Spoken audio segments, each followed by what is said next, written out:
August 20th, 2016. We are looking this week at 1 Corinthians 13:4, and there we read, "Charity or love suffereth long, and is kind. Charity envieth not. Charity vaunteth not itself, is not puffed up." Today we want to look at this last word in this verse, is not puffed up. And this particular Greek word is Strong's number 5448, and it's used in 6 other citations besides 1 Corinthians 13:4 through 5. 1 Corinthians 13:4. Now, 5 of these other passages are in the book of 1 Corinthians, and one is in Colossians 2. In 1 Corinthians 8:1, God helps us to understand this word a little better by contrasting it with the word edifieth. Again, this is 1 Corinthians 8:1. Now, as touching things offered unto idols, we know that we all have knowledge. Knowledge puffeth up. Puffeth up is 5448. But charity or love edifieth. And this word for charity or love is exactly the same word that we have been examining this week.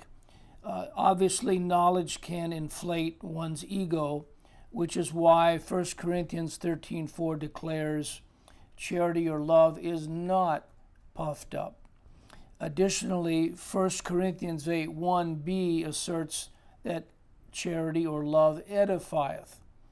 Although the word edify does not appear as one of the 16 characteristics of love found in 1 Corinthians 13, for example, it is used in connection with the same word for love, agape, which is Strong's number 26, and it behooves us to examine it a bit further. The Greek word rendered edifieth is Strong's number 3618, and it's also translated in a number of different ways. Built, build, buildest, builder, built up, was in building, shall be emboldened, edify, edified, and edifieth. We'll look at one illustration of how God uses this word in 1 Peter 2:5. Ye also as lively or living stones are built up. Again, built up is Strong's number 3618.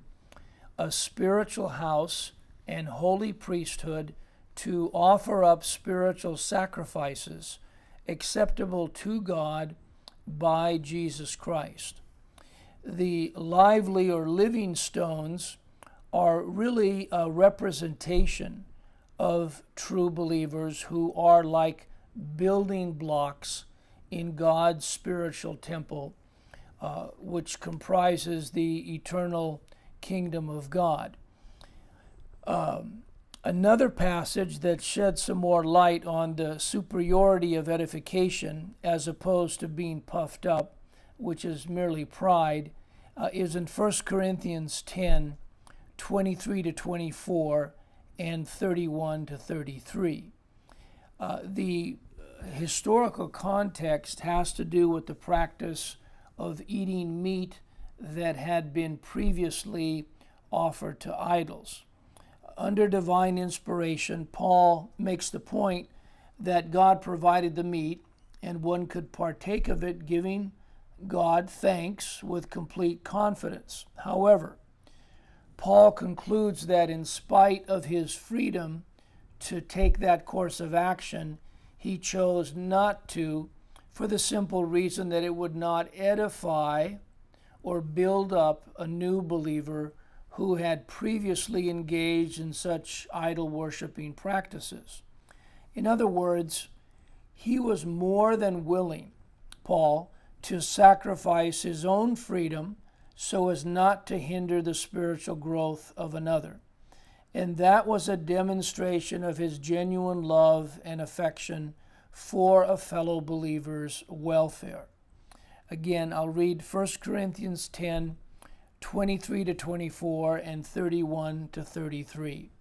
All things are lawful for me, but all things are not expedient. All things are lawful for me, but all things edify not. Let no man seek his own, but every man another's wealth. Whether therefore ye eat or drink, or whatsoever ye do, do all to the glory of God. Give none offense, neither to the Jews, nor to the Gentiles, nor to the church of God, even as I please all men in all things, not seeking mine own profit, but the profit of many, that they may be saved.